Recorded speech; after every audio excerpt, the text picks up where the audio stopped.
അധ്യക്ഷവേദിയിലെ കോൺഗ്രസ് കമ്മിറ്റിയുടെ ഭാരവാഹികളെ, മണ്ഡലം കോൺഗ്രസ് കമ്മിറ്റിയുടെ പ്രിയപ്പെട്ട പ്രസിഡന്റുമാരെ,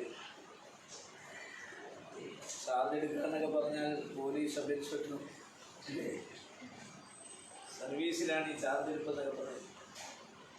സാധാരണ ഒരു ബ്ലോക്ക് കമ്മിറ്റിയോ ജില്ലാ കോൺഗ്രസ് കമ്മിറ്റിയോ അനൗൺസ് ചെയ്താൽ ആ വാർത്ത കിട്ടിക്കഴിഞ്ഞാൽ അപ്പം തന്നെ പോയി ഒപ്പിട്ട് ചാർജ് എടുത്ത് പോവുകയാണ്. ഇപ്പോൾ ഇതെല്ലാം ഒരു ചടങ്ങായി മാറിയിരിക്കും.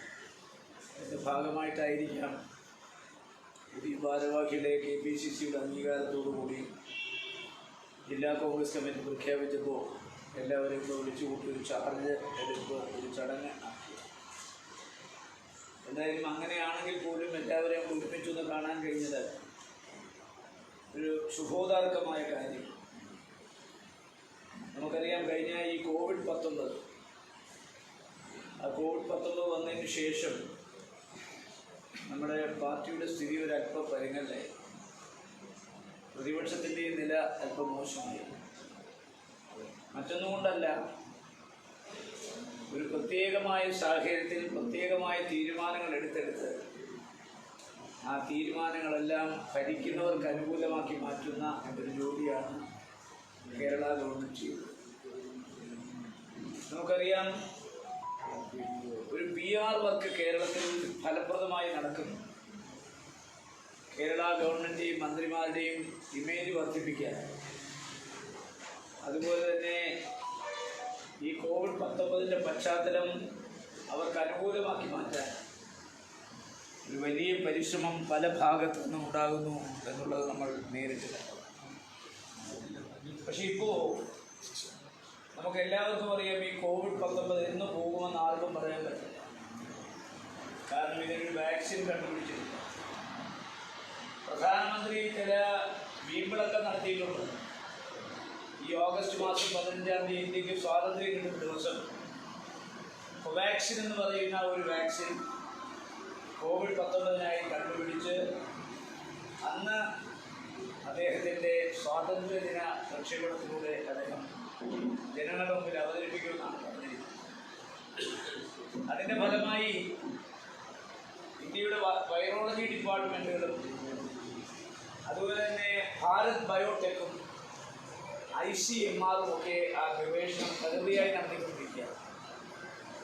സാധാരണഗതിയിൽ ഒരു ഗവേഷണം പൂർത്തിയായാൽ അതിൻ്റെ പരീക്ഷണം നടത്തുന്ന മൃഗങ്ങളിലാണ്. ആ മൃഗങ്ങളിലെ പരീക്ഷണം പൂർത്തിയായി കഴിഞ്ഞാൽ മനുഷ്യരിലേക്ക്, മൃഗങ്ങളിൽ തന്നെ 3-4 ഘട്ടങ്ങളായിട്ടാണ് പരീക്ഷണം നടത്തുന്നത്. അത് കഴിഞ്ഞിട്ട് മനുഷ്യരിൽ ഒരു 3-4 ഘട്ടം പരീക്ഷണം കഴിഞ്ഞിട്ടാണ് ഈ വാക്സിൻ ഔദ്യോഗികമായി പ്രഖ്യാപിക്കുന്നത്. ഇല്ലെങ്കിൽ ഒരുപക്ഷെ വൈറസിനേക്കാൾ വലിയ ദുരന്തമായി മാറും ഇതിൻ്റെ വാക്സിൻ.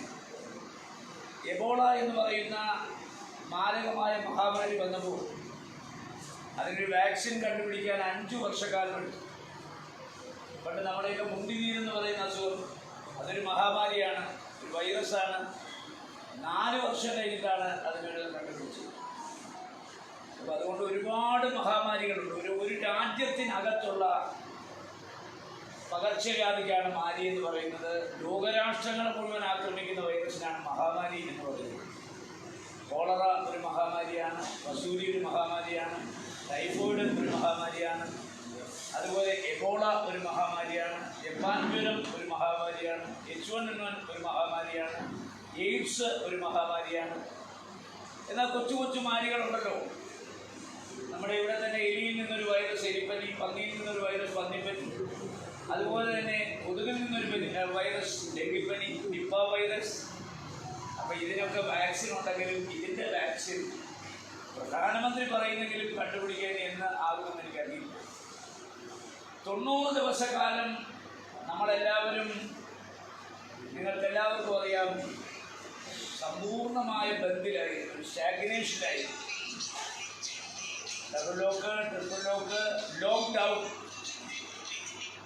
ഇരിക്കുന്നവരെല്ലാം ഇരിക്കുന്നവർക്ക് ഇരിക്കാൻ പറഞ്ഞു. നമ്മുടെ എല്ലാം ജോലി പോയി, രാഷ്ട്രീയക്കാരുടെ പണിയും പോയി. എല്ലാവരും വീട്ടിലിരിക്കാൻ പറഞ്ഞു. രാഷ്ട്രീയക്കാർക്ക് വീട്ടിലിരിക്കാൻ പറ്റൂ, ജനപ്രതിനിധികൾക്ക് വീട്ടിലിരിക്കാൻ പറ്റൂ. അപ്പോൾ ലോക്ക്ഡൗൺ പ്രഖ്യാപിച്ചതോടുകൂടി അന്നന്ന് ജോലി ചെയ്യുന്നതിൻ്റെ കൂലിപ്പണി നഷ്ടപ്പെട്ടു, ചെറുകിട കച്ചവടം നഷ്ടപ്പെട്ടു, ഇടത്തര കച്ചവടം നഷ്ടപ്പെട്ടു, നഷ്ടപ്പെട്ടു, വൻകിട കച്ചവടം നഷ്ടപ്പെട്ടു. ഒരു സമ്പൂർണമായ സ്റ്റാഗ്നേഷനിലേക്ക് രാജ്യം നീങ്ങി. സാമ്പത്തിക പ്രതിസന്ധിയിലായി രാജ്യം, സംസ്ഥാനം സാമ്പത്തിക പ്രതിസന്ധിയിലായി. ഇനിയും ഈ ലോക്ക്ഡൗൺ നീട്ടിക്കൊണ്ടു പോയാൽ ജനങ്ങൾ തെരുവിലിറങ്ങും. പിന്നെ ആ ജനങ്ങളെ നിയന്ത്രിക്കാൻ ഗവൺമെൻറ് ആകാതെ വരും. അത് കണ്ടുകൊണ്ട് ഇപ്പം നമുക്കറിയാം, ലോക്ക്ഡൗൺ പോയി അൺലോക്ക് നമ്പർ 1 ആയി. ഓരോ ലോക്കുകളും അഴിച്ചുകൊണ്ടിരിക്കുക, അൺലോക്ക് ചെയ്തുകൊണ്ടിരിക്കുക. അതിൻ്റെ 1 അൺലോക്ക് നമ്പർ 2 ആയി. ഇനി 3, 4 പ്രഖ്യാപിക്കുന്നതോടുകൂടി ലോക്ക്ഡൗൺ പൂർണ്ണമായി അൺലോക്കായി കഴിയും. പക്ഷേ വൈറസ് നമ്മളോടൊപ്പം ഉണ്ട്. ഈ അധ്യക്ഷതയിൽ ഇരിക്കുന്ന ഇതിൽ ആർക്കൊക്കെ കോവിഡ് വൈറസ് ഉണ്ടെന്ന് ആർക്കറിയാം? എനിക്കറിയാം, ആർക്കും അറിയില്ല. കാരണം COVID-19 ഉണ്ടോ എന്നറിയണമെങ്കിൽ ഒന്നുകിൽ ആൻറ്റിജൻ ടെസ്റ്റ് നടത്തണം, അല്ലെങ്കിൽ ആൻറ്റിബോഡി ടെസ്റ്റ് നടത്തണം, അതല്ലെങ്കിൽ ട്രൂനാറ്റ് ടെസ്റ്റ് നടത്തണം. ഏറ്റവും അത് കഴിഞ്ഞാൽ സ്വാബ്, നമ്മുടെ സ്രവം പരിശോധിക്കണം. അത് കഴിഞ്ഞാൽ നമുക്കറിയാം PCR ടെസ്റ്റ് നടത്തണം, പോളിമറൈസ്ഡ് ആ ടെസ്റ്റ് നടത്തണം. അപ്പോൾ പോസിറ്റീവ് ഓർ നെഗറ്റീവ് എന്ന ഒരു ചോദ്യത്തിന് ഒറ്റ ഉത്തരം കിട്ടണമെങ്കിൽ PCR ടെസ്റ്റ് നടത്തണം. അതിൽ പോസിറ്റീവ് ഓർ നെഗറ്റീവ് രണ്ടിലൊന്ന് കിട്ടും. പോസിറ്റീവ് എങ്കിൽ പോസിറ്റീവ്, നെഗറ്റീവ് എങ്കിൽ നെഗറ്റീവ്. ബാക്കിയെല്ലാം 30%, 40%, 50% ഈ പറയപ്പെടുന്ന ട്രൂനാറ്റ്, ഈ പറയപ്പെടുന്ന ആൻറ്റിജൻ, ഈ പറയപ്പെടുന്ന ആൻറ്റിബോഡി ടെസ്റ്റ്, സ്വാബ് പരിശോധന. 4500 രൂപ വേണം PCR ടെസ്റ്റ് നടത്താൻ. കേരള ഗവൺമെൻറ് 3.5 കോടി ജനങ്ങൾക്ക് പിന്നെ PCR ടെസ്റ്റ് നടത്തുന്ന എത്ര കോടി വേണം? ഒരിടത്തും ടെസ്റ്റ് നടക്കുന്നില്ല. ടെസ്റ്റ് നടന്നാൽ ആർക്കൊക്കെ രോഗമുണ്ടെന്നറിയാം. അപ്പം ഇപ്പം കാണുന്നതിനേക്കാൾ ഭയാനകമാണ് സ്ഥിതി. ലോകാരോഗ്യ സംഘടന ഞാൻ വിടുന്നു. ഇന്ത്യയുടെ പ്രധാനമന്ത്രി ജവഹർലാൽ നെഹ്റു രൂപീകരിച്ച പ്ലാനിംഗ് കമ്മീഷൻ പിരിച്ചുവിട്ട് രൂപീകരിക്കപ്പെട്ട നീതി ആയോഗ് പറഞ്ഞിരിക്കുന്നത് ഓഗസ്റ്റ് 31-ാം തീയതി ഇന്ത്യയിൽ 2.5 കോടി കോവിഡ് ബാധിതരുണ്ടാകുന്ന 2.5 കോടി. 2.5 കോടി എന്ന് പറഞ്ഞാൽ ഒന്ന് ആലോചിച്ചൊക്കെ. ഇത് ലോകത്ത് 1-ാം സ്ഥാനം അമേരിക്കയ്ക്ക്, 2-ാം സ്ഥാനം ബ്രസീലിന്, 3-ാം സ്ഥാനം റഷ്യയ്ക്ക്, 4-ാം സ്ഥാനം ഇന്ത്യക്ക്. നാളെ നേരം വെളുക്കുന്നത് തൊട്ട് 3-ാം സ്ഥാനത്തിലേക്ക് ഇന്ത്യ കിടക്കുന്നു, 4-ാം സ്ഥാനത്തിലേക്ക് റഷ്യ പോകുന്നു. 4-ാം സ്ഥാനത്ത് നിൽക്കുമ്പോഴും ഇന്ത്യയുടെ മരണനിരക്ക് റഷ്യയുടെ ഇരട്ടിയാണ്. റഷ്യയിൽ മരണനിരക്ക് 10,000, നമുക്ക് 20,000. അതുകൊണ്ട് COVID-19 ഇനി പോകുന്ന എന്നാണ് ആർക്കും പറയാൻ പറ്റില്ല. വാക്സിൻ പിടിച്ച് പരീക്ഷിച്ച് കുത്തിവെച്ച് ഒക്കെ വരുമ്പോഴത്തേക്ക് വർഷങ്ങളെടുക്കും. അതുകൊണ്ട് നമ്മൾ ഈ COVID-19മായി ഇണങ്ങിച്ചേർന്നൊരു രാഷ്ട്രീയ പ്രവർത്തനം, അതാണ് സാനിറ്റൈസർ ഉപയോഗിക്കുക, കൈയുള്ള മാസ്ക് ധരിക്കുക, ശുചിത്വം പാലിക്കുക, ഇതൊക്കെ അതിൻ്റെ ഭാഗമാണ്. അപ്പം അതുകൊണ്ട് ടെസ്റ്റുകൾ നടന്നാൽ മാത്രമേ ഇപ്പോൾ നടക്കൂ. പിന്നെ ഇപ്പോൾ വിമാനത്താവളത്തിൽ നിന്ന് വരുന്നു, ഇവിടെ നിങ്ങൾ ആശുപത്രി ചെല്ലുന്നു, അവിടെ എല്ലാം ഇൻഫ്രാറെഡ് തെർമോ ഗൺ വെച്ചാണ് പരിശോധിക്കുന്നത്. അത് നിങ്ങളുടെ ടെമ്പറേച്ചർ അടക്കുന്ന സാധനമാണ്. ഒരു പാരാസെറ്റമോൾ കഴിച്ചിട്ട് ടെമ്പറേച്ചർ ഇറന്നാൽ ടെമ്പറേച്ചർ 10-15 എപ്പോഴേ കുറയും. അപ്പോൾ സർക്കാരിനെ കളിപ്പിച്ചാണ് ഈ പാരാസെറ്റമോൾ കഴിച്ചിട്ടാണ് ഈ തെർമോഗണിന് മുമ്പിൽ ചെല്ലുന്നത്. രോഗബാധിതരാണെന്ന് ആർക്കും അറിയില്ല. പ്രവാസികളായ മലയാളികളെ കൊണ്ടുവന്നേ മതിയാവൂ. അവർ വരുമ്പോൾ അവർക്ക് ഇൻസ്റ്റിറ്റ്യൂഷൻ ക്വാറന്റൈൻ ഇല്ല, പെയ്ഡ് ക്വാറന്റൈൻ ഇല്ല. ഹോം ക്വാറന്റൈൻ എന്ന് പറയുന്നത് ഇപ്പോൾ ഇല്ല. സത്യത്തിൽ അവരെ ഹൗസ് ക്വാറന്റൈനിലാക്കേണ്ടത് റൂം ക്വാറന്റൈനാണ്. പ്രവാസിയായ ഒരാൾ വന്നാൽ അയാളെ ഒരു മുറിയിൽ അടച്ചിടണം. അല്ലാതെ വീട്ടുകാരുമായി മിങ്കിൾ ചെയ്ത ഭാര്യയ്ക്ക് വരും, അച്ഛനും വരും, അമ്മയ്ക്ക് വരും, കുട്ടികൾക്ക് വരും. റൂം ക്വാറന്റൈൻ ചെയ്യാനുള്ള സംവിധാനം ഇവിടെ എവിടെ ഇരിക്കുന്നു? അപ്പോൾ പ്രവാസി രോഗം വരുന്നതനുസരിച്ച് രോഗം കൂടും, മറുനാടൻ മലയാളികൾ വരുന്നതനുസരിച്ച് രോഗം കൂടും. ഇനി രസകരമായൊരു സംഭവം പറയാം. കേരളത്തിൽ നിന്ന് പുറത്തോട്ട് പോയ മുഴുവൻ ആളുകൾക്ക് കോവിഡാണ്.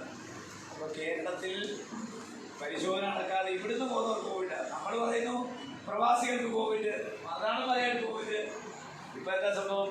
കേരളത്തിൽ നിന്ന് ആരൊക്കെ പോയിട്ടുണ്ടോ അവർക്കെല്ലാം കോവിഡ്.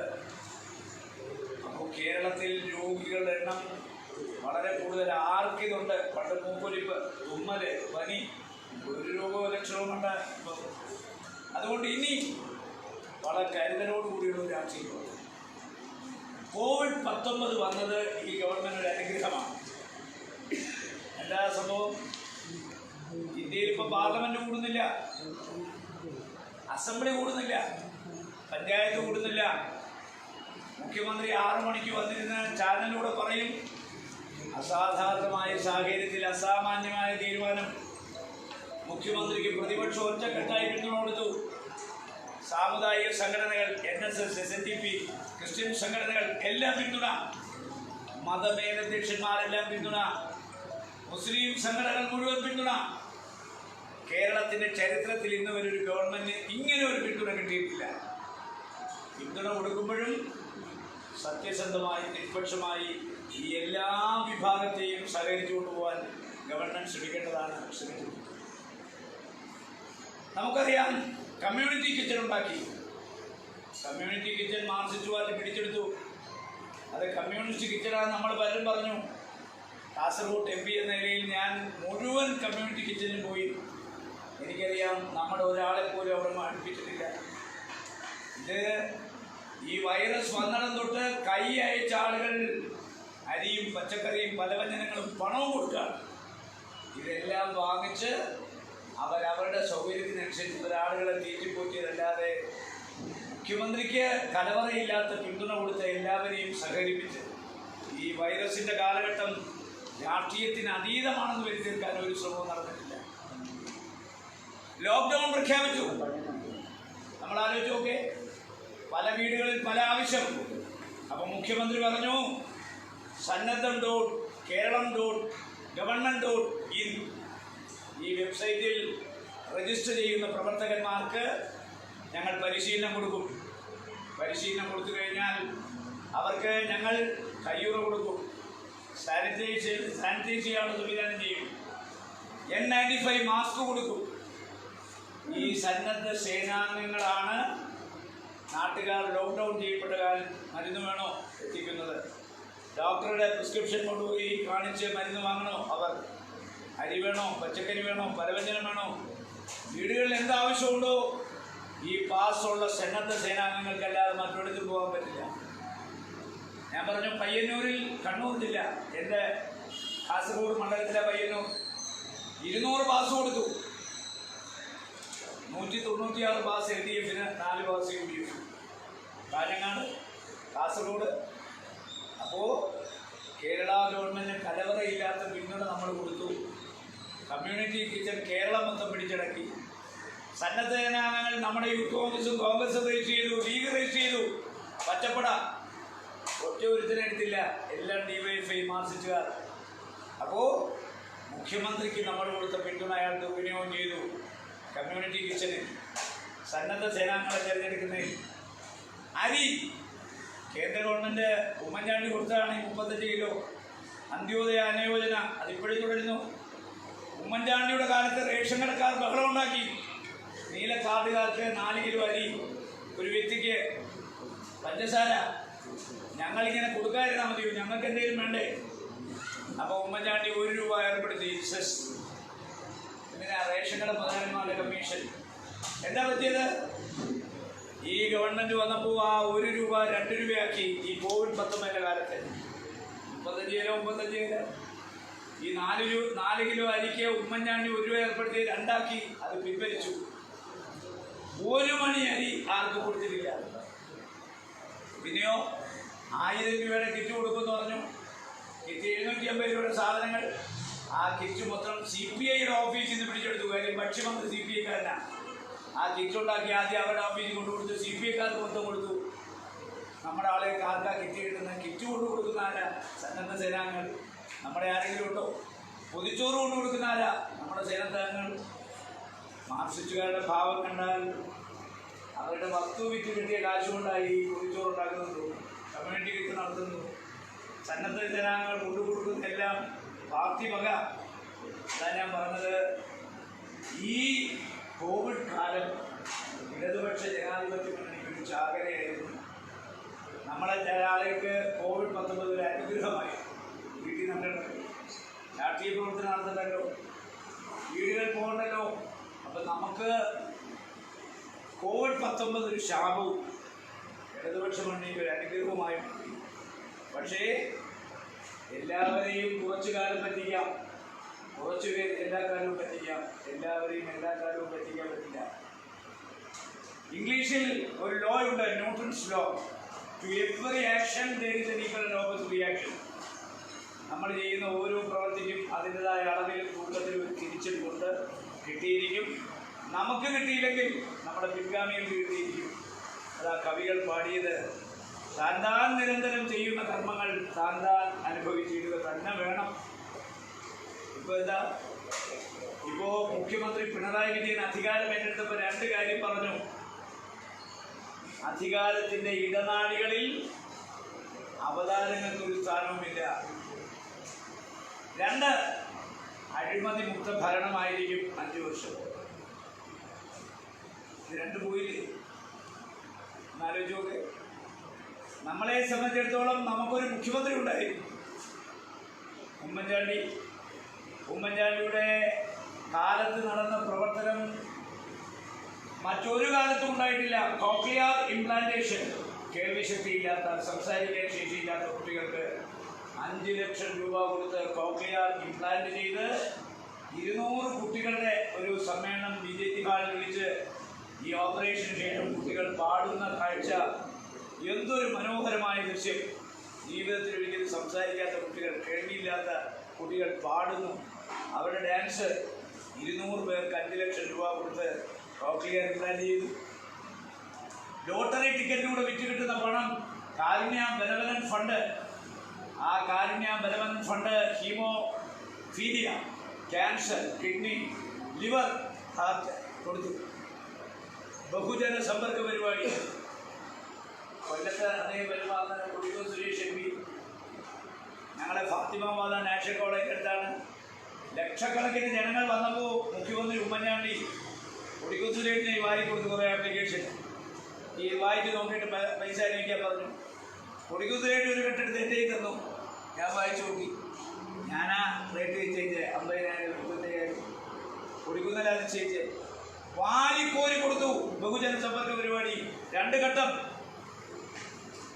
ഏഷ്യയിലെ എല്ലാ മുഖ്യമന്ത്രിമാരും അവരവരുടെ സംസ്ഥാനങ്ങളിൽ നടത്തുന്ന ബഹുജനങ്ങളെ ആകർഷിക്കുന്ന പദ്ധതിയെക്കുറിച്ച് ഐക്യരാഷ്ട്രസഭ ഒരു സർവേ നടത്തി. കുറേ മുഖ്യമന്ത്രിമാരുടെ പേര് ഐക്യരാഷ്ട്രസഭ അതാത് സ്ഥലങ്ങളിൽ നടത്തുന്ന പരിപാടികൾ. എന്നിട്ട് ഉമ്മൻചാണ്ടിയുടെ ബഹുജന സമ്പർക്ക പരിപാടിക്ക് ഐക്യരാഷ്ട്രസഭ ഒരു അവാർഡ് കൊടുത്തു. പിറ്റേന്നാണ് സരിതാ വിഷയം വരുന്നത്. കത്തിജ്വലിച്ചു നിൽക്കുന്നു ഉമ്മൻചാണ്ടി. ഉമ്മൻചാണ്ടിയുടെ ഓഫീസിലെ 2 പ്യൂണും ഒരു പോലീസുകാരനുമാണ് സരിതയുമായി ബന്ധമുള്ള ആളുകൾ. 2 പേരെ അല്ല 3 പേരെ പുറത്താക്കി. 3 പേരുടെ പേരിലും കേസെടുത്തു, FIR ഇട്ടു. സരിത മുഖാന്തരം കേരളത്തിൻ്റെ ഖജനാവിൽ നിന്ന് രൂപയില്ല. പക്ഷേ മുഖ്യമന്ത്രിയുടെ ചെവി കടിക്കുന്ന പിക്ചർ, മുഖ്യമന്ത്രിയുടെ കൂടെ നടക്കുന്ന പിക്ചർ, ഏതെല്ലാം പടങ്ങളാണ് ആ മനുഷ്യനെ അപമാനിക്കാൻ. ഉമ്മൻചാണ്ടിയും സരിതയുമായി അവിഹിത ബന്ധമുണ്ടെന്നും അതിൻ്റെ കാസറ്റ് കോയമ്പത്തൂർ ഇരിപ്പുണ്ടെന്നും പറഞ്ഞ് OB വാനുകൾ പോയി കോയമ്പത്തൂർ. 90 കഴിഞ്ഞ അച്യുതാനന്ദൻ ഉറക്കം വളച്ചിരുന്ന് രാത്രി 12 മണിക്ക് അത് ഇട്ട് കണ്ട് ഒന്ന് ആസ്വദിച്ച് കിടക്കാൻ ഈ മുഖ്യമന്ത്രിയുടെ. പക്ഷെ അവിടെ ചെന്നിട്ട് ഒരു ചുക്കും കിട്ടിയില്ല, തിരിച്ചു പോന്നു. നമ്മളൊന്ന് ആലോചിച്ച് നോക്കേ. അയാൾ ഉറക്കം വളച്ചിരിക്കുക രാത്രി കണ്ടിട്ട് കിടക്കാൻ. എന്തൊരു അപമാനം. നിങ്ങൾക്കറിയാം, ഉമ്മൻചാണ്ടിയുടെ ഭാര്യയും മകളെയും ഒരു ഗൺമാൻ വെച്ചുകൊണ്ടിരിക്കുന്നു പറഞ്ഞു. ഇതേന്ന് നിയമസഭയിൽ ഈ കളവൻ അച്യുതാനന്ദൻ പറഞ്ഞു അത് ഗൺമാനല്ല ഗൺമോനാന്ന് പറഞ്ഞു. എന്തൊരു അപമാനം. എന്തൊക്കെ നമ്മൾ സഹിച്ചു. നിങ്ങൾ ആലോചിച്ചോക്കെ. ഒരു അന്വേഷണ കമ്മീഷനെ വെച്ചു, ജുഡീഷ്യൽ കമ്മീഷനെ. അന്വേഷണ റിപ്പോർട്ട് വന്നു. കുഞ്ഞാലിക്കുട്ടി രാജിവെച്ചു പാർലമെന്റ് പോകാൻ. അസംബ്ലി രാജിവെച്ചു വേങ്ങരി. 4 വർഷമായല്ലോ. വേങ്ങര ഇലക്ഷൻ നടക്കുന്നതിന് 2 ദിവസം മുമ്പ് പത്രങ്ങളിലെ ഹെഡ്ലൈൻസ്, 2 ദിവസത്തിന് ഉമ്മൻചാണ്ടി അറസ്റ്റ് ചെയ്യും. KC വേണുഗോപാൽ 2 ദിവസം.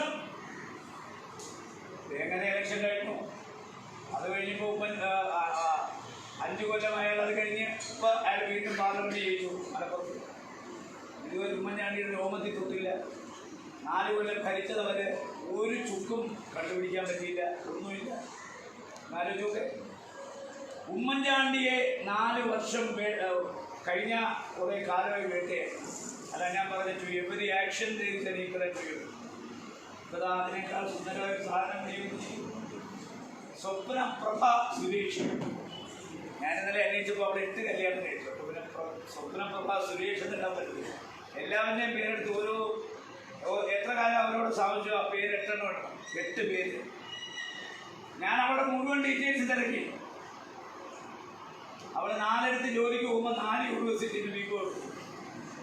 ഒന്ന് അംബേദ്കറിൻ്റെ പേരിൽ ബോംബെയിലുള്ള ഒരു യൂണിവേഴ്സിറ്റിയിൽ നിന്ന് ഒരു ബികോം എടുത്തു. രണ്ടാമത്തെ വേറെ യൂണിവേഴ്സിറ്റിയുടെ പേര്. മൂന്നാമത്തെ അവിടെ ആങ്ങളെ ലണ്ടനിലുണ്ട്. അവിടെ വിളിച്ചു പോയി, അമേരിക്കയിലോട്ട് വിളിച്ചു ചോദിച്ചപ്പോൾ അവിടെ ഇതുവരെ 10ാം ക്ലാസ് പാസ്സായിട്ടില്ല. 10ാം ക്ലാസ്. ഞാൻ തിരുകുമാർ ഞാൻ പേര് പറയുന്നില്ല. ഞങ്ങളുടെ കൊല്ലത്തെ ഒരു കുട്ടി കശുവണ്ടി മുതലാളി, രാഷ്ട്രീയ നേതാവ്. അയാളുടെ പേരിനോടൊപ്പം ഡോക്ടർ ഉണ്ടായിട്ട് ഡോക്ടറേറ്റ്. പക്ഷെ ഡോക്ടറെന്ന് എഴുതാൻ പുള്ളിക്ക് അറിയത്തില്ല. പക്ഷെ പേര് ഡോക്ടർ ഒരേ ആളുകൾ കുട്ടി.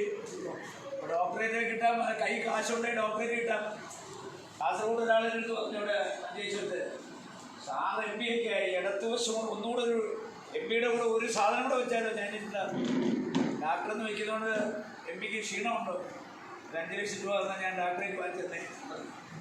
ഞാൻ പറഞ്ഞ് ഈ ഡോക്ടറേറ്റ് കൊണ്ട് അവസാന കാലം ഞാൻ ജയിലിൽ കിടക്കണമെന്ന് ആഗ്രഹമുണ്ടോ? എനിക്ക് ഡോക്ടറേറ്റ് വേണ്ട, ഇപ്പോൾ ഉള്ള ഇതിലങ്ങ് പോയാൽ മതി. അപ്പോൾ വിദ്യാഭ്യാസ യോഗ്യതയൊക്കെ ഏതാണ്? അപ്പോൾ ഇപ്പോൾ എന്താ സംഭവം? ഒരു കള്ളക്കടത്തല്ല. കള്ളക്കടത്ത് എത്രയോ, കള്ളക്കടത്തിനൊരു കേന്ദ്രം നമ്മുടെ ഈ നാടാണല്ലോ, മംഗലാപുരം, കാസർഗോഡ്. കള്ളക്കടത്ത് എന്ന് പറഞ്ഞാൽ സ്വർണം ഇതൊക്കെ കടത്തുന്ന ഇത് കള്ളക്കടത്തല്ല. 2 രാജ്യങ്ങൾ തമ്മിലുള്ള പരസ്പര വിശ്വാസം, ആ പരസ്പര വിശ്വാസത്തിൻ്റെയും സഹകരണത്തിൻ്റെയും പ്രതീകമാണ് എല്ലാ രാജ്യത്തിലുള്ള എംബസികൾ. ആ എംബസികളുടെ താഴെയുള്ളതാണ് കോൺസുലേറ്റ് എന്ന് പറയുന്നത്. അപ്പോൾ എംബസി, ലോകത്തെ 200ഓളം രാജ്യങ്ങളുടെ എംബസി ഡൽഹിയിലുണ്ട്.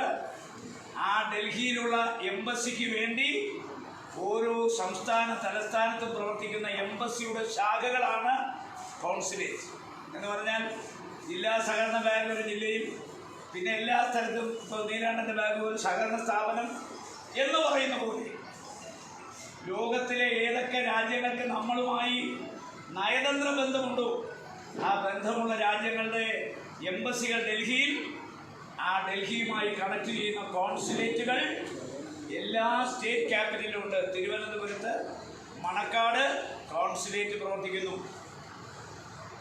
ആ കോൺസുലേറ്റിലെ ഒരു ജീവനക്കാരിയാണ് ഇവിടെ ഈ പറയപ്പെടുന്ന സ്വപ്ന പ്രഭ സുരേഷ്. അവിടുത്തെ PRO ആയിരുന്നു സരിത്ത്. ഇവർ 2 പേരും കൂടി എംബസിയുടെ സീലുണ്ടാക്കി, കോൺസുലേറ്റ് ജനറലിൻ്റെ ഒപ്പുണ്ടാക്കി, ഒപ്പ് കണ്ടുപിടിച്ചു. അപ്പോൾ ഒരുപാട് ഡീലുകൾ നടത്തി. കോൺസുലേറ്റ് ജനറലിൻ്റെ ഒപ്പ്, സീല്, ഇതെല്ലാം വ്യാജമായി നിർമ്മിച്ചു. കോൺസുലേറ്റ് കണ്ടുപിടിച്ചു. 2നെയും പുറത്താക്കിയിട്ട് നമ്മുടെ ഇവിടെ ഉണ്ടല്ലോ തിരുവനന്തപുരത്ത് എയർ ഇന്ത്യ സാറ്റ് എന്ന് പറയുന്ന സ്ഥാപനമുണ്ട്. എന്താ ജോലി? എയർപോർട്ടിനകത്ത് ഈ യാത്രക്കാർ വരുമ്പോൾ അവരെ സഹായിക്കുന്ന പണിയാണ്, എയർ ഇന്ത്യ സാറ്റ്. അവിടെ ജോലി കൊടുത്തു. എയർ ഇന്ത്യ സാറ്റിലെ ഒരു ഉദ്യോഗസ്ഥൻ ഇവിടെ ബലാത്സംഗം ചെയ്യാൻ ശ്രമിച്ചു എന്ന് പറഞ്ഞ് വ്യാജ പരാതി കൊടുത്തു. 15 പെണ്ണുങ്ങളെ മാനഭംഗപ്പെടുത്താൻ ശ്രമിച്ചു എന്ന് പറഞ്ഞ് 15 പേരെ കൊണ്ട് ഒപ്പിട്ട് കൊടുത്തു. അവനെ ഹൈദരാബാദിലേക്ക് സ്ഥലം മാറ്റി. സംഭവം എന്താ? അന്വേഷിച്ചപ്പോൾ വ്യാജമാണ്, ബലാത്സംഗം ചെയ്തിട്ടുമില്ല. ഈ 15 പേരിൽ 2 പേരെ ഇവിടെ ഒപ്പിട്ട് കൊടുത്തവരെ വേറെ 2 സ്ത്രീകളെ ഹാജരാക്കി വ്യാജമൊഴി കൊടുത്തു. ക്രൈംബ്രാഞ്ച് കേസെടുത്തു. വ്യാജ രേഖ ഉണ്ടാക്കിയതിന് കേസെടുത്തു.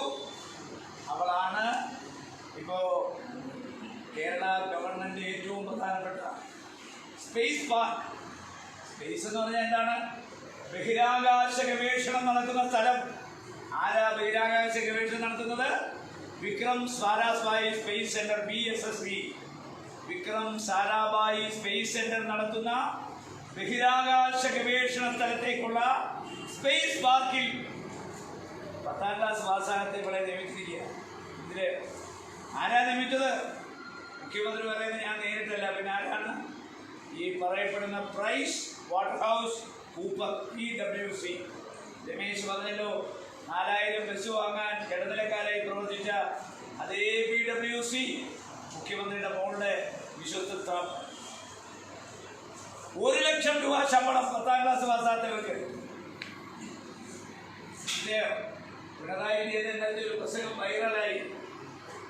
ഏതെങ്കിലും ഒരു സ്ത്രീക്ക് ഉമ്മൻചാണ്ടിയുടെ അടുത്തൊരു പരാതി പറയണമെങ്കിൽ മുഖ്യമന്ത്രിയുടെ മുമ്പിൽ ചെന്ന് പരാതി കൊടുക്കാം, മുഖ്യമന്ത്രിയുടെ സൈഡിൽ വന്ന് പരാതി കൊടുക്കാം.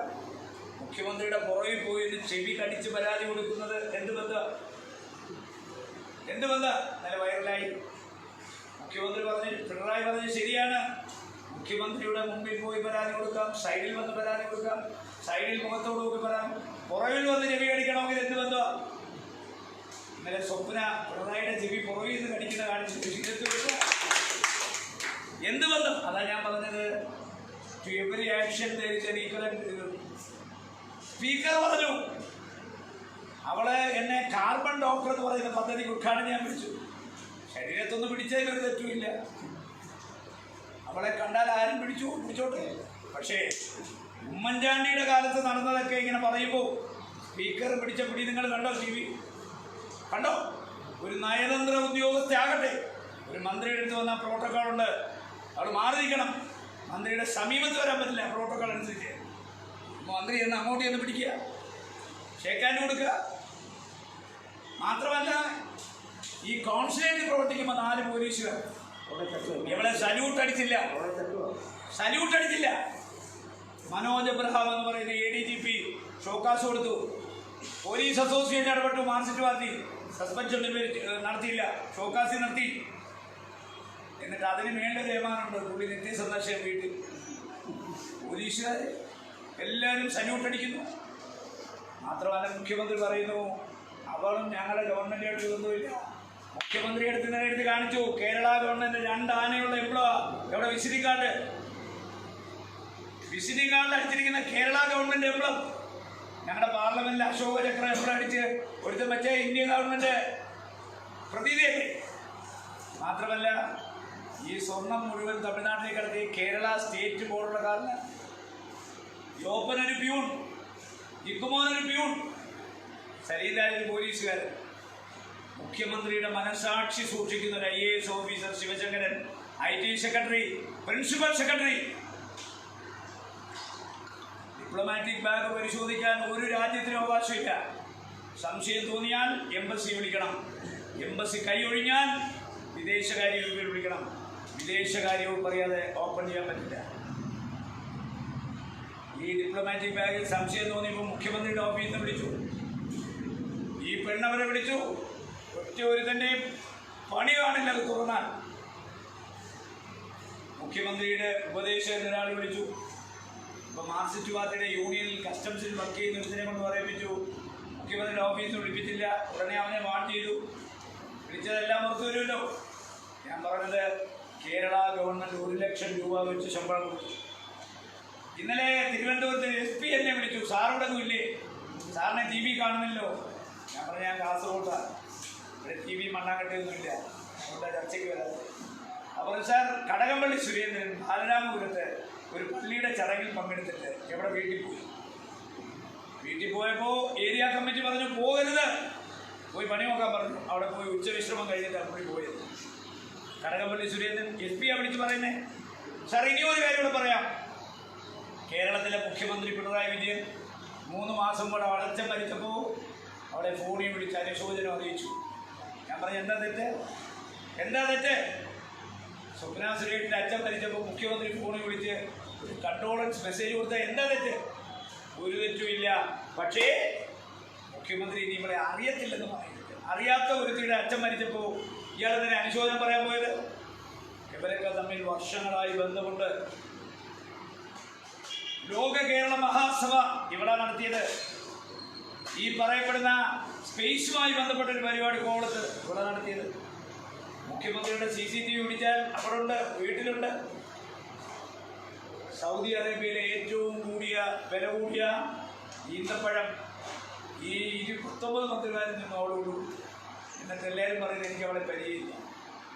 അപ്പോൾ ഇതൊരു കള്ളക്കടത്തല്ല, ഇതിപ്പോൾ ദൈവമായി വീണ് നമുക്ക് തന്നിരിക്കുന്ന അവസരം വിടരുത്. ഇത് രണ്ടിലൊന്നാണ്. ഏഷ്യാനെറ്റ് പറഞ്ഞു അടുത്ത തുടർ ഭരണം വരാൻ പോവുക. ആരാ ഏഷ്യാനെറ്റിൽ സർവേ നടത്തിയ? MG രാധാകൃഷ്ണൻ. അയാളാരാ? പി ഗോവിന്ദപിള്ള, സഖാവ് പി ഗോവിന്ദപിള്ളയുടെ മകൻ MG രാധാകൃഷ്ണൻ. മാത്രമാണോ? അയാളുടെ അളിയനാരാ? ശിവൻകുട്ടി. രാജഗോപാൽ തോപ്പിച്ച MLA ശിവൻകുട്ടി. അവൻ്റെ പെങ്ങളാരാ? പാർവതി. അവിടെ ആരാ? മാർക്സിസ്റ്റ് പാർട്ടിയുടെ PSC member. Parvathi PSC member. Sivankutty MLA ആയിരുന്നു. രാധാകൃഷ്ണൻ ഏഷ്യാനെറ്റിൽ. പി ഗോവിന്ദപിള്ള താത്വികാചാര്യൻ മാർക്സിസ്റ്റ് പാർട്ടിയുടെ. അയാളെ മോനെ രാധാകൃഷ്ണൻ. അയാളെ സർവേ നടത്തിയേ. ഏത് ചാനൽ? രാജീവ് ചന്ദ്രശേഖർ, BJP നേതാവ് രാജീവ് ചന്ദ്രശേഖർ, ഏഷ്യാനെറ്റ്. തുടർ ഭരണം ഇനി പറയത്തില്ല തുടർ ഭരണമെന്ന്. ഇപ്പം ഞാൻ പറഞ്ഞു തുടർ പോയിട്ട് ഈ 5 കൊല്ലത്തേക്കോ ദൈവത്തിനറിയാം എപ്പോഴാണ് പോകുന്നത്. ഈ കേസ് കള്ളക്കടത്തല്ല. ഇത് അന്വേഷിക്കേണ്ടത് കസ്റ്റംസ് അല്ല. CBIക്ക് അന്വേഷിക്കാം, NIAക്ക് അന്വേഷിക്കാം, EDക്ക് അന്വേഷിക്കാം. എക്കണോമിക് ഒഫൻസ് ആയതുകൊണ്ട് പ്രൊഫേപ്പോസായിട്ട് കേസെടുക്കാം. പ്രിൻസിപ്പൽ സെക്രട്ടറി അറസ്റ്റ് ചെയ്യാം. എവളെ അറസ്റ്റ് ചെയ്യാം. എൻ്റെ പേടി 3-4 ദിവസം ഇവിടെ കൊന്നറിയോന്നായി പിന്നെ എവിടെയും എടുത്ത് കാര്യം. ഇവളെ പിടിച്ച സകല രഹസ്യങ്ങളും പുറത്തു വരും. അതോടുകൂടി മുഖ്യമന്ത്രിക്ക് സ്ഥാനത്ത് തുടരാനാവില്ല. അത്ര അതൊന്ന്. അപ്പോൾ ഇടനാഴികളിൽ അവതാരങ്ങളില്ലെന്ന് പറഞ്ഞപ്പോൾ ഇടനാഴിയിലല്ല, അകത്തളങ്ങളിലും അന്തഃപുരങ്ങളിലും അവതാരങ്ങൾ. മഹാവിഷ്ണുവിന് അവതാരം 10, പിണറായിക്ക് അവതാരങ്ങൾ അതിനേക്കാൾ കൂടുതലാണ്. 10 കഴിഞ്ഞു. ഒരു അവതാരം ജോൺ ബ്രിട്ടാസ്. ഫയാസ് എന്ന് പറയുന്ന കള്ളക്കടത്തുകാരനെ പിടിച്ചു, അവനെ ശിക്ഷിച്ചു, ജയിലിൽ കിടക്കുക. പൂജപ്പുര 415 ദിവസം കഴിഞ്ഞപ്പോൾ അവന് പരോൾ കിട്ടി. പരോൾ കിട്ടിയപ്പോൾ കൈരളി ചാനലിൽ ജോൺ ബ്രിട്ടാസ് അവൻ്റെ മഹത്വവൽക്കരിച്ചൊരു ഇൻ്റർവ്യൂ. ഇവൻ മഹാത്മാഗാന്ധിയേക്കാൾ മഹാനായ ഇവനെ സ്വർണ്ണ കള്ളക്കടത്തുകാരനാക്കിയെന്ന് പറഞ്ഞൊരു ഇൻ്റർവ്യൂ നിങ്ങൾ കാണണം. അപ്പോൾ ബ്രിട്ടാസിനുമുണ്ട് ഇതിലൊരു പങ്ക്. അപ്പോൾ നമ്മൾ മനസ്സിലാക്കേണ്ടത് നമ്മുടെ കൂടെ ഒരു ദൈവന്മാർ കാണിച്ചില്ല. ഇപ്പം ദൈവമായിട്ടൊരു അവസരം നമുക്ക് കൊണ്ടുതന്നു. അതിനകത്ത് നിങ്ങൾക്ക് ഒരു പാളിച്ചു വന്നാൽ, ഒരു പഴി ഉണ്ടാക്കി രക്ഷപ്പെടാൻ അവസരം കൊടുത്താൽ, പാമ്പിനെ കൊല്ലുന്നെങ്കിൽ തീയിട്ട് അതിനെ കൊന്നിരിക്കണം. അടിച്ചു കൊന്ന് കളഞ്ഞ് വാലിന് അനക്കം വയ്ക്കും, പിന്നെ വരും. അനക്കം വെച്ചാൽ പിന്നെ നമ്മളെ കൊത്തും. അതുകൊണ്ട് ചുട്ട് കരിച്ച് കളഞ്ഞാൽ ചത്തെന്ന് ഉറപ്പുവരുത്താം. ഈ കേരളം കണ്ട ഏറ്റവും വലിയ അഴിമതി ഒരു IAS-കാരൻ, IPS-കാരൻ, മുഖ്യമന്ത്രിയുടെ ഓഫീസുമായി ബന്ധമുള്ളവർ 2 പേരെ പുറത്താക്കി. നമ്മൾ ഇവരെ 3 പേരെ പുറത്താക്കിയിട്ട് അടങ്ങിയോ? 1 ലക്ഷം ആളെ പങ്കെടുപ്പിച്ചു. തിരുവനന്തപുരത്ത് മുഖ്യമന്ത്രി രാജിവെക്കാൻ പറഞ്ഞു. ഇതിപ്പോൾ ഡയറക്റ്റ് മുഖ്യമന്ത്രിയുടെ ഓഫീസിന് ബന്ധമുള്ള കേസ്, മറ്റൊരു ഇൻഡയറക്റ്റ്. പിന്നെ അഴിമതി സ്പ്രിംഗ്ലർ എന്താണെന്നറിയാം. 2 സാലറി ചലഞ്ച് നിങ്ങൾക്കറിയാം. 3 ബെക്കോ ആപ്പ് അത് നിങ്ങൾക്കറിയാം. 4 1,29,000 ഘനമീറ്റർ മണ്ണ് പമ്പാനദിയിൽ നിന്ന് 200 കോടി. മനസ്സിലായി. പിന്നെ ഇപ്പം മൊബിലിറ്റി ബസ് 4000 PWC. അതിനേക്കാൾ വലിയ അഴിമതിയാണ് റീബിൽഡ് കേരള. അതിന് കൊടുത്ത ആർക്കാണ്? PMMG. അതും കൊടുത്ത ഈ ശിവശങ്കരനാണ്. കൺസൾട്ടൻസി അഴിമതിയുടെ കൂത്തരക്കായി മാറി.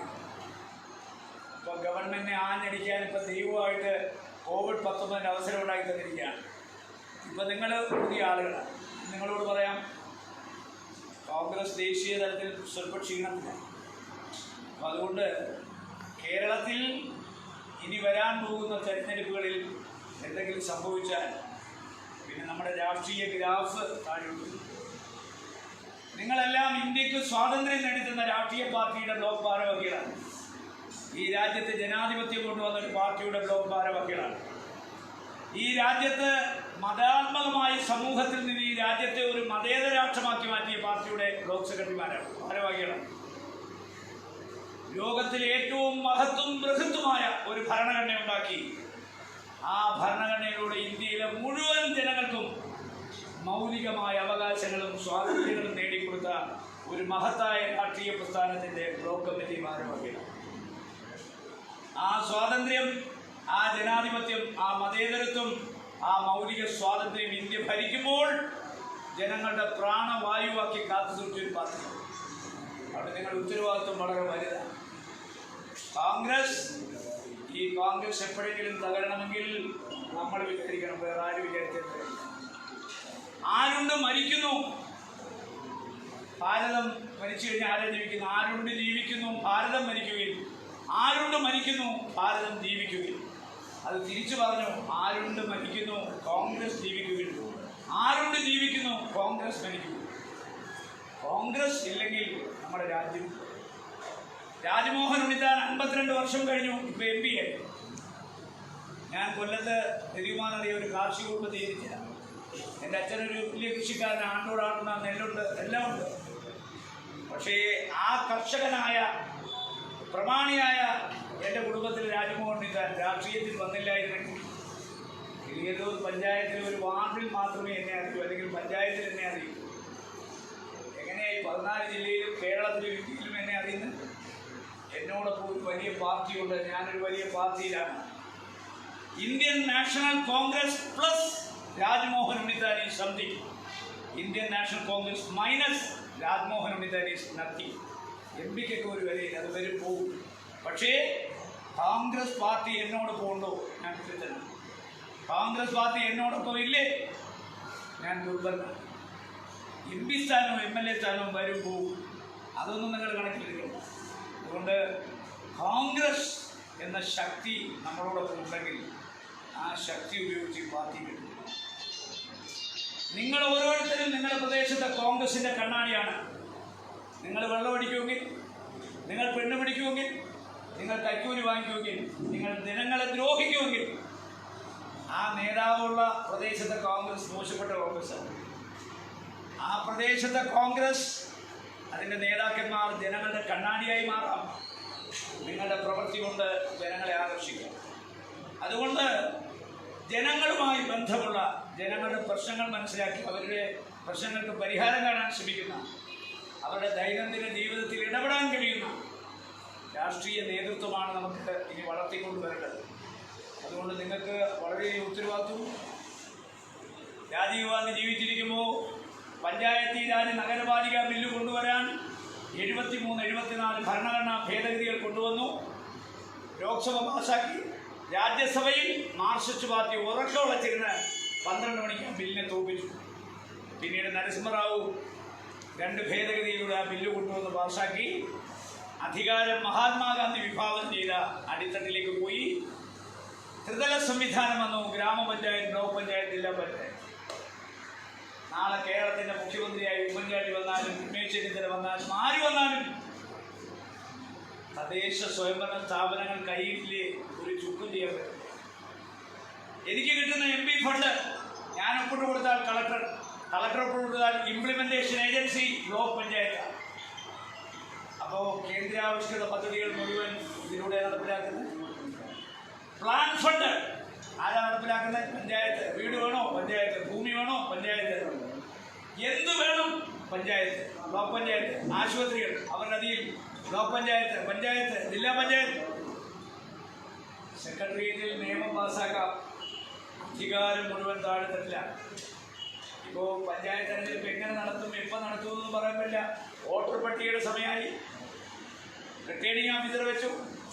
COVID-19 പശ്ചാത്തലത്തിൽ ഓൺലൈൻ വോട്ടാണോ എന്തുകൊണ്ടാണ് എന്നൊക്കെ ഇനി കാലം തെളിയിക്കണം. എന്തായാലും ഒരു തെരഞ്ഞെടുപ്പ് അനിവാര്യമാണ്. ആ തെരഞ്ഞെടുപ്പിൻ്റെ കേളികൊട്ട് തുടങ്ങി. അതാണല്ലോ വോട്ടേഴ്സ് ലിസ്റ്റ്, റിട്ടേണിംഗ് ഓഫീസർ. നമുക്ക് പരമാവധി വോട്ടർമാരെ ചേർക്കണം. നമുക്ക് കള്ളയോട്ട് തടയണം. അതിനെന്തെല്ലാം ചെയ്യാൻ പറ്റുമെന്ന് പറഞ്ഞാൽ അതിനുള്ള സമയമാണിപ്പോൾ. നമുക്ക് കാർ കൊടുക്കാം അല്ലേ? പഞ്ചായത്ത് എത്ര പഞ്ചായത്ത്? 4 പഞ്ചായത്ത്. ഏതെങ്കിലും കൊടുക്കാൻ പറയും. ഗതി കൊടുക്കുകയുള്ളൂ.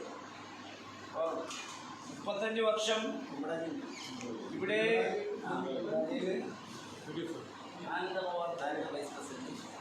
അപ്പോൾ 35 വർഷമായി ഒരു പാർലമെന്റ് അംഗമില്ല. സതീഷ് ചന്ദ്രൻ മാർക്സിസ്റ്റ് പാർട്ടിയുടെ ഏറ്റവും നല്ല സ്ഥാനാർത്ഥിയാണ്. രാജ്മോഹൻ ഉണ്ണിത്താൻ കോൺഗ്രസ് പാർട്ടിയുടെ ഏറ്റവും മോശപ്പെട്ട സ്ഥാനാർത്ഥിയാണ്. ആ ഏറ്റവും നല്ല സ്ഥാനാർത്ഥി ഏറ്റവും മോശപ്പെട്ട ആളുമായിട്ട് മത്സരിച്ച് മോശപ്പെട്ടു ജയിച്ചു 30 വർഷത്തിന് ശേഷം. അതുകൊണ്ട് രാഷ്ട്രീയത്തിൽ എല്ലാം അസംഭവം, എന്ത് സംഭവിക്കാം. മനസ്സിലായോ? അവിടെ ഇവിടുത്തെ പഞ്ചായത്ത് വാർഡ് നാളെ വരാം. സ്വപ്നത്തിൽ വിചാരിച്ചില്ലോ MP വരുമെന്ന്. വന്നില്ലേ? പഞ്ചായത്ത് ദിവസത്തിനും വരും. വിചാരിക്കണം ഇത് ഞാൻ ജീവിച്ചിരിക്കുമ്പോൾ ഒരു കോൺഗ്രസ്സുകാരൻ പഞ്ചായത്ത് പ്രസിഡന്റാകേണ്ടത് തീരുമാനിച്ചിട്ടില്ല. അതാണോ നമ്മുടെ നയം? ആണോ?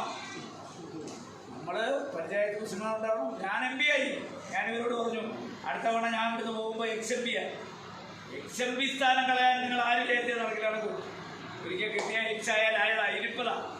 എനിക്കിനി പെൻഷൻ ഉണ്ട്, മരിക്കുന്നത്. എനിക്കിനി അപ്പുറത്ത് ഒരു സ്ഥാനവും മോഹമില്ല. പക്ഷേ രാജ്മോഹൻ ഉണ്ണിത്താൻ MP ആയിരിക്കുമ്പോൾ ഒരു 4-5 പഞ്ചായത്ത് പ്രസിഡന്റുമാരെ കിട്ടിയാൽ വേണ്ടേ? ഞാൻ പറഞ്ഞൂടെ, എനിക്ക് ഓർമ്മയാകാറുണ്ട് കാസർഗോഡ് മഞ്ചേശ്വരത്ത് N രാമകൃഷ്ണൻ കോൺഗ്രസ് സ്ഥാനാർത്ഥിയായി മത്സരിച്ചില്ലേ? മഞ്ചേശ്വരത്ത് N Ramakrishnan Kannur DC president, KPC secretary. എത്ര വോട്ടാണ്? 157 വോട്ടിന് അവിടെ തോറ്റു. അവിടെ ഇത് പോയില്ലേ? MLA ലീഗ്, മന്ത്രിമാർ ലീഗ്. ഈ അധ്യക്ഷ വേദി ഇരിക്കുന്ന ഒരാൾ MLA ആയ എന്താ പൊളിക്കൂ? ഇതിലാരെങ്കിലും ഒരാൾ MLA ആയി ഒരു UDF ഭരണം വന്നാൽ ഞങ്ങളെല്ലാം കൂടെ ഒറ്റക്കെട്ടായിട്ട് സ്റ്റേറ്റ് കാർ കിട്ടിയാൽ, രാജ്മോഹൻ ഉണ്ണിത്താൻ കൊണ്ട് നടക്കുന്ന സ്റ്റേറ്റ് അല്ല കേട്ടോ. 4 ലക്ഷം രൂപ ഞാൻ അടച്ച് 30,000 രൂപ മാസത്തോറും അടയ്ക്കില്ല. ലോൺ എടുത്ത കാറായത്. MP ഓടെ കണ്ടാൽ വിചാരിക്കും സർക്കാർ തന്നല്ല. MLA മാർക്കും കാറില്ല, MP-ക്കും കാറില്ല. MLA ലോൺ എടുത്താണ് MLA-യുടെ കാർ വാങ്ങിച്ചത്. MP ലോൺ എടുത്ത്. അതേസമയം കർണാടകത്തിൽ MP ആയി ജയിച്ചാൽ അപ്പം തന്നെ ഒരു ഇന്നോവ കാർ പുതിയത് രജിസ്ട്രേഷൻ കൊടുക്കും MP മാർക്ക്. സെക്രട്ടറിയേറ്റ് ഓഫീസ്, ഡീസലിൻ്റെ കാശ് മുഴുവൻ ചോദിക്കുന്ന സ്റ്റാഫ്. ഇവിടെ എനിക്കൊരു ഡ്രൈവർക്ക് ശമ്പളം കൊടുക്കും, ഒരു സെക്രട്ടറിക്ക് ശമ്പളം കൊടുക്കും, ബാക്കി മുഴുവൻ ആൾക്ക് ശമ്പളം ഞാൻ, വീട്ടിൻ്റെ വാടക ഞാൻ, ഡീസൽ ഞാൻ. ഈ വണ്ടിക്ക് 30,000 രൂപ ഒരു മാസം തുടങ്ങിയ വണ്ടി എന്തെങ്കിലും പോയി, പിന്നെ ആട്ടോറിക്ഷയാണ്. അതുകൊണ്ട് MP-ക്ക് കാറൊന്നുമില്ല.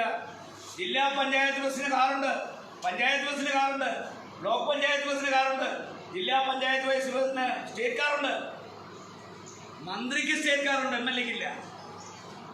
അപ്പോൾ ഒരു സ്റ്റേറ്റ് കാറിൽ ഒരു മന്ത്രി ഇവിടെ നടക്കുന്നതുകൊണ്ട് നിങ്ങൾക്ക് വല്ല കുഴപ്പമുണ്ട്? വരണ്ടേ? ഇവിടെ MLA വരണം. ഞാൻ അങ്ങനെ ചിന്തിക്കുന്നത്. ചില ആളുകൾ ചിന്തിക്കുന്നത് ഇപ്പം ലോകം അവസാനിക്കാൻ ഞാൻ പോയാലും വേണ്ടില്ല, ഉമ്മാരെല്ലാം തീരുമല്ലോ. അങ്ങനെ ചിന്തിക്കും. നമുക്ക് രക്ഷപ്പെടണം, ഓരോരുത്തർക്കും രക്ഷപ്പെടണം. രക്ഷപ്പെടുന്നതോടൊപ്പം മറ്റുള്ളവരും രക്ഷപ്പെടണം. അങ്ങനെ ചിന്തിച്ചാലേ എല്ലാം രക്ഷപ്പെട്ടു. അതുകൊണ്ട് ഞാൻ നിങ്ങളോട് പറയാം, ഞാനിവിടെ വന്നു, അക്കിക്കുന്നിനോട് ഞാൻ പറഞ്ഞു, ചാർജ് സെക്രട്ടറി വന്ന് അദ്ദേഹത്തിനോട് പറഞ്ഞു, KPC സെക്രട്ടറിയോട് ഞാൻ പറഞ്ഞു, സംഘടനാപരമായ ഒരു കാര്യത്തിലും ഞാൻ ഇടപെടില്ല. നിങ്ങൾ നേതാക്കന്മാരിന്ന് തീരുമാനിക്കുക, നിങ്ങൾ നേതാക്കന്മാർ ഒരുമിച്ച് ഒപ്പിടുക. ഒപ്പിട്ട് എന്നെ കൊണ്ടുവന്നാൽ എല്ലാം ഒപ്പുണ്ടെങ്കിൽ അടിയിൽ ഞാൻ ഒപ്പിട്ട്. ഞാനൊരാളെ വയ്ക്കാൻ പറയത്തില്ല, ഞാനൊരാളെ മാറ്റാൻ പറയത്തില്ല. ഞാൻ സംഘടനാപരമായ ഒരു വിഷയത്തിൽ MP ഇടപെടത്തില്ല. KPCC DC president report, charge secretary report ചോദിക്കുക. ഒരു കാര്യത്തിലും സംഘടനാപരമായി ഇടപെടില്ല. നിങ്ങൾ തമ്മിൽ നടക്കുന്ന സംഘടനാപരമായ വഴക്കിലും ഞാൻ മധ്യസ്ഥൻ്റെ റോൾ വഹിക്കില്ല.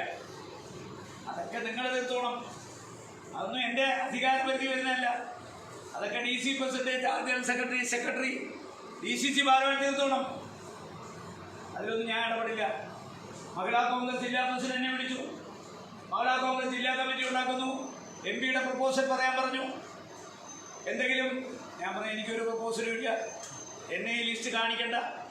നിങ്ങളെല്ലാവരും കൂടെ ആലോചിച്ച് കൂട്ടായ ഒരു ലിസ്റ്റ് നിങ്ങൾ അനൗൺസ് ചെയ്തു. യൂത്ത് കോൺഗ്രസ്, ഞാൻ കാസർഗോഡ് സംഘടനാ പ്രവർത്തനത്തിൽ ഒരു കാരണവശാലും ഇടപെടില്ല, ഒരു കാര്യത്തിൽ ഇടപെടില്ല. ഇവരൊറ്റക്കെട്ടായിരിക്കണമെന്ന് മാത്രമേ ഞാൻ പറഞ്ഞിട്ടുള്ളൂ. ഇവരെല്ലാം കൂടെ ഒപ്പിടുന്നതിൻ്റെ അടിയിൽ ഞാൻ ഒപ്പിട്ട് കൊടുക്കാമെന്ന് പറഞ്ഞിട്ട് ഞാൻ നോക്കത്ത് പോലുമില്ല, കണ്ണടച്ച് ഒപ്പിട്ട് കൊടുക്കുക. അതുകൊണ്ട് ഗോത്രം ആവശ്യമാണ്, പക്ഷേ ഗോത്രം കൊണ്ട് മാത്രം കാര്യമില്ല. മനസ്സിലായോ? ഒരു യുദ്ധം നടക്കുമ്പോൾ തന്ത്രപരമായി അതിനെ നേരിടാൻ പഠിക്കണം. ഞാൻ എന്താകുന്നു എന്നല്ല, എനിക്ക് എന്ത് കിട്ടുന്നു എന്നുള്ളതല്ല. അതുകൊണ്ട് ഒരു പഞ്ചായത്ത് പിടിച്ചെടുക്കാൻ ഞാൻ മാറി നിൽക്കണമെന്നാണ് നല്ലതെങ്കിൽ മാറിക്കൊടുക്കണം. കഴിഞ്ഞ തവണ ഈ ഗോത്രം നിന്നു, ഇത്തവണയും ഗോത്രത്തിൽ ഒരുത്തനെ എത്തി കുരുതി കൊടുക്കാൻ ചിന്തിക്കരുത്. ആരാണോ ജയിക്കുന്നത് അവനെ നിർത്തുക, പഞ്ചായത്ത് പിടിച്ചെടുക്കുക. ഗവൺമെന്റ് വന്നാൽ ഒരുപാട് ഡയറക്ടർ ബോർഡ് വരും. അതിൽ ഞാൻ എടുക്കുന്ന സമീപനം, ജില്ലാ കോൺഗ്രസ് കമ്മിറ്റി, KPCC കൂടി ഇന്ന ആളുകളെ ഡയറക്ടർ ബോർഡ് എടുക്കണമെന്ന് പറഞ്ഞാൽ ഒരു ഗോത്രവും ഇല്ലാതെ അവരെ എടുപ്പിക്കും. കാസർഗോഡ് ജില്ലയിൽ ഇന്ന കോർപ്പറേഷൻ ചെയർമാനായി കൊടുക്കണം ഗവൺമെന്റ് വന്നാൽ. അതിനകത്ത് എനിക്ക് കോടികളില്ല. ഇവര് ഞാൻ പറഞ്ഞിട്ടുണ്ട്, Neelakandan charge secretary, DC president, നിങ്ങൾ കൂട്ടായിട്ട് ഇവിടെ കോർപ്പറേഷൻ ചെയർമാനാകാൻ യോഗ്യതയുള്ളവർക്ക് അവന് കൊടുക്കണം. അല്ലാതെ ഗോത്രത്തിനകത്ത് ഏറ്റവും കൊള്ളാത്തവനെ പിടിച്ചു സ്ഥാനത്തെത്തുകയും ഗോത്രം നശിക്കുകയും ഗോത്രം വഴി പാർട്ടി നശിക്കുകയും ചെയ്യുന്ന പ്രവണത ഇനി വെച്ചുകൊടുത്തത്. ഗോത്രത്തിൽ ഏറ്റവും കൊള്ളാവുന്നതിന് വെച്ചു ഗോത്രം രക്ഷപ്പെടും, പാർട്ടി രക്ഷപ്പെടും. ആ ഒരു സമീപനത്തിലേക്ക് നമ്മൾ മാറണം. മനസ്സിലായോ? എന്നെ സംബന്ധിച്ച് ഞാൻ പറഞ്ഞിട്ടുണ്ട്, 35 കൊല്ലത്തിന് ശേഷം ഒരു MP വന്നു, നിങ്ങൾ എന്ത് പറയുന്നു ഞാൻ ചെയ്യാം. എൻ്റെ ശൈലി മാറ്റം വരുത്തണോ വരുത്താം. ഞാനൊരു നയ പൈസ 52 വർഷം കൈക്കൂലി വാങ്ങിച്ചില്ല, അഴിമതി നടത്തിയില്ല. ഒരു തുള്ളി ഡീസൽ ഞാൻ ഇന്നുവരെ എൻ്റെ വണ്ടിയിൽ ഒരാളെ കൊണ്ട് പഠിപ്പിച്ചില്ല. ഇവിടെ അല്ല, MP ആയിട്ടല്ല, 52 വർഷം എൻ്റെ കയ്യിൽ നിന്ന് കാശ് കൊടുത്ത് ഞാൻ ഡീസൽ അടിച്ച് ഇപ്പോഴും പഠിക്കുന്നു. ആരെങ്കിലും ഒരാൾ പറയട്ടെ അധ്യക്ഷ വേദിയിൽ, നിങ്ങൾ 1 ലിറ്റർ ഡീസൽ MP-യുടെ വണ്ടി അടിച്ചു. എൻ്റെ അടുത്ത് വരുന്ന സകല ശുപാർശകൾ ഞാൻ വിളിച്ചു പറയുന്നു, ചെയ്തു കൊടുക്കുന്നു. ഒരു ചായ, ഒരു ടെലിഫോൺ ടാസ്ക് അവർക്ക് ചിലവില്ല. ചെയ്യാവുന്ന കാര്യം ചെയ്യുമെന്ന് പറയും, ചെയ്യാൻ പറ്റാത്ത ചെയ്യത്തില്ലെന്ന് പറയും. എനിക്ക് പറയാനുള്ളത് ഞാൻ മുഖത്ത് നോക്കി പറയും. 10 മിനിറ്റ് കഴിയുമ്പോൾ ഞാൻ കൂൾ ഡൗൺ ആവും, പഴയ അവസ്ഥ വരും. ഞാൻ അടിപ്പണി ചെയ്യില്ല, വഞ്ചിക്കില്ല, ചതിക്കില്ല. നേരെ പോകുള്ള പറയും, മുഖത്ത് നോക്കി ഇത് ശരിയല്ല, ആരോടും പറയും. അതുകൊണ്ടാണ് ഞാനൊരു തുല്യ ആവാത്തത്. ഇനി ആയില്ലേ കുഴപ്പമില്ല, പറയാനുള്ള കാര്യം പറയണമല്ലോ, ആരെങ്കിലും വേണമല്ലോ. അതുകൊണ്ടാണ് ഞാൻ പറഞ്ഞത്. ഇപ്പോൾ ഞാൻ വളരെ സന്തുഷ്ടനാണ്. ജില്ലാ കോൺഗ്രസ് കമ്മിറ്റിയുടെ KPC നേതാക്കന്മാരും ജില്ലാ കമ്മിറ്റി നേതാക്കന്മാരും ഒരുമിച്ച് നിന്ന് ഒരു ലിസ്റ്റ് തയ്യാറാക്കി. ആ ലിസ്റ്റാണ് ഇവിടെ പ്രഖ്യാപിച്ചത്. അതിനകത്ത് നിങ്ങൾക്ക് ആർക്കും പരാതിയില്ല എന്ന് ഞാൻ വിശ്വസിക്കുന്നു. അപ്പോൾ നിങ്ങളെല്ലാവരും ഏകീകൃത മനോഭാവത്തോടു കൂടി പ്രവർത്തിക്കണം. ഏകോദര സഹോദരങ്ങളെ പോലെ, 2 രാജ്യം പോലെ. പണ്ട് സോളമൻ ചക്രവർത്തിയുടെ മുമ്പിൽ ഒരു കുട്ടിയുടെ മാതൃത്വം സംബന്ധിച്ച് തർക്കം വന്നു. സോളമൻ വിഷമത്തിലായി. ആരാണ് ഈ കുഞ്ഞിൻ്റെ അമ്മ? 2 പേരുടെയും വാദം കേട്ടപ്പോൾ സോളമൻ വിഷമത്തിലായി. 2 പേരും കൊച്ചിനെ അവരുടെ അമ്മയായിട്ട് കാണുന്നു. അപ്പോൾ സോളമൻ പറഞ്ഞു, ഈ തർക്കം പരിഹരിക്കാൻ ഒറ്റ മാർഗം, കൊച്ചിനെ ഒരു മേശപ്പുറത്ത് കിടത്തി 2ആയി വെട്ടിമുറിച്ച് തുല്യമായി 2 പീസ് 2 സ്ത്രീക്ക് കൊടുക്കാൻ പോകും. അപ്പോൾ ഒരുത്തി പറഞ്ഞു, എനിക്ക് തലയുടെ ഭാഗം കിട്ടണം, കാല് വേണ്ട. മറ്റോട് പറഞ്ഞു, എനിക്ക് കലയും വേണ്ട, വാലും വേണ്ട, കുഞ്ഞിനെ അവർക്ക് കൊടുത്തേ, ജീവനോടെ കൊണ്ടുപോട്ടെ. സോളമൻ പറഞ്ഞു, കൊച്ചിൻ്റെ അമ്മ അതാ. അതുകൊണ്ട് ഒരു തുണ്ടിന് വേണ്ടി ദയവായി നിങ്ങൾ കടിപിടി കൂടരുത്. ജീവനോടെ കോൺഗ്രസ് എന്ന് പറയുന്ന ശിശു ജീവിക്കണം. അതിൻ്റെ ഒരു കഷ്ണമല്ല നമുക്ക് ആവശ്യം. ജീവൻ നഷ്ടപ്പെട്ട് ഈ കഷ്ണം കൊണ്ട് എന്ത് നേടാനാണ്? അതുകൊണ്ട് ജീവനോടുകൂടി കോൺഗ്രസ് ഇരിക്കണമെങ്കിൽ ശരീരം കൊണ്ടും മനസ്സുകൊണ്ടും നിങ്ങൾ ഒന്നാകണം. അഭിപ്രായ വ്യത്യാസം ഉണ്ടെങ്കിൽ ഞങ്ങളെല്ലാവരും ഉണ്ട്, വിളിക്കണം, ഞങ്ങൾ ഓടി വരാം, പറഞ്ഞു തീർക്കണം. നമ്മുടെ ഈ ഓഫീസിനകത്തല്ല, പുറത്തൊരു അപശബ്ദം ഈ പഞ്ചായത്ത് തെരഞ്ഞെടുപ്പ് കഴിയുന്നവരുണ്ടാകാൻ പാടില്ല. എന്തെങ്കിലും കാര്യമുണ്ട് വന്നാൽ പിന്നെ ഓരോ പ്രദേശത്തും പ്രവർത്തകരുടെ വികാരം മാനിച്ചല്ലാതെ ഒരു തീരുമാനം ഞങ്ങൾ എടുക്കില്ല. അടിച്ചേൽപ്പിക്കില്ല, കെട്ടിയേൽപ്പിക്കാൻ വരില്ല. ആരാണോ യോഗ്യൻ ആ യോഗ്യത ആളുകൾ മത്സരിക്കട്ടെ, ജയിച്ചു വരട്ടെ. ഈ പഞ്ചായത്ത് കിട്ടുമോ? സാഹചര്യമുണ്ട്. അതാണല്ലോ സാഹചര്യം. പൊളിറ്റിക്സ് എന്ന് പറയുന്നത് സാധ്യതകളുടെ കലയാണ്. സാഹചര്യം ഉണ്ടെന്ന് പറഞ്ഞു, ആ സാഹചര്യം ഫലപ്രദമായി വിനിയോഗിക്കണം. അപ്പോൾ ഇനി KPC ജനറൽ സെക്രട്ടറി ഉണ്ട്, സെക്രട്ടറി ഉണ്ട്, DC പ്രസിഡന്റ്. ഞാൻ ഒരിക്കൽ കൂടി വിനയപൂർവ്വം നിങ്ങളോട് അപേക്ഷിക്കുന്നു, നമ്മൾ തമ്മിലുള്ള പ്രശ്നങ്ങൾ ഈ 4 മതിൽ ചുവരിനുള്ളിൽ തീർക്കണം. പുറത്തോട്ട് പോകരുത്, പുറത്ത് പോയി അപശബ്ദം ഉണ്ടാകരുത്.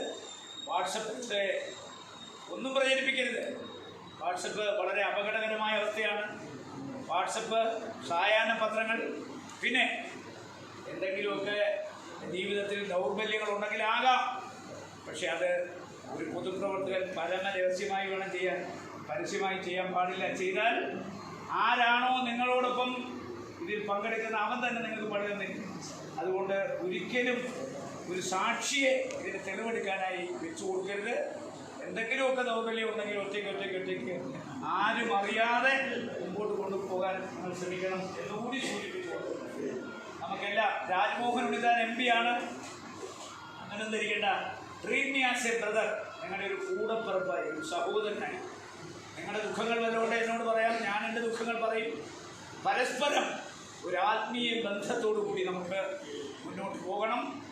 ഏതറ്റം വരെയും നിങ്ങൾ പറയുന്ന കേൾക്കാൻ ഞാനുണ്ട്. എനിക്ക് യാതൊരു ഈഗോയും ഇല്ല. ഞാനുള്ള കാര്യം നിങ്ങളോട് തുറന്നു പറയും. അല്ലാതെ ഒന്നും നമ്മൾ തമ്മിലൊരു വലിയ ബന്ധമുണ്ടാകണം. പാർട്ടിയുടെ നേതാക്കന്മാരും അണികളും ഒക്കെ. ആ ബന്ധമാണ് പഴയ കാലത്ത് കോൺഗ്രസിനെ ഈ നിലയിലെത്തിച്ചത്. അതുകൊണ്ട് ആ ആത്മീയ ബന്ധം ഇപ്പോൾ കുറേ നാളായിട്ടില്ല. അത് വീണ്ടും ആരംഭിക്കണം, കെട്ടിപ്പടുക്കണം. ഇപ്പോൾ തുടർ ഭരണം പൊളിഞ്ഞു. ഇനി അടുത്ത ഭരണം നമുക്ക് പിടിക്കാനുള്ള തയ്യാറെടുപ്പ് ആരംഭിക്കുക. അടുത്ത തവണ നമുക്ക് ഗവൺമെൻറ് കിട്ടിയില്ലെങ്കിൽ നമ്മുടെ 16 അടിയന്തരവന്മാർ കിട്ടും. അതുകൊണ്ട് ഗവൺമെൻറ് വന്നേ തീരൂ. അതിനുവേണ്ടിയുള്ള പരിശ്രമങ്ങൾ കൊണ്ടുപോവുക. അപ്പോൾ എല്ലാവർക്കും, ചാർജ് എടുക്കുന്ന മുഴുവൻ ഭാരവാഹികൾക്കും ഞാൻ ഹൃദയം നിറഞ്ഞ ആശംസകൾ അറിയിക്കുന്നു. ഞാൻ കലവറയില്ലാത്ത പിന്തുണ പ്രഖ്യാപിക്കുന്നു. നിങ്ങളോടൊപ്പം നിങ്ങളുടെ ഒരു കൂടപ്പിറപ്പായി എല്ലാ വിഷയങ്ങളിലും ഞാൻ ഉണ്ടാകുമെന്ന് ഉറപ്പ് തന്നുകൊണ്ട് ഞാൻ അവസാനിപ്പിക്കുന്നു. ജയ്.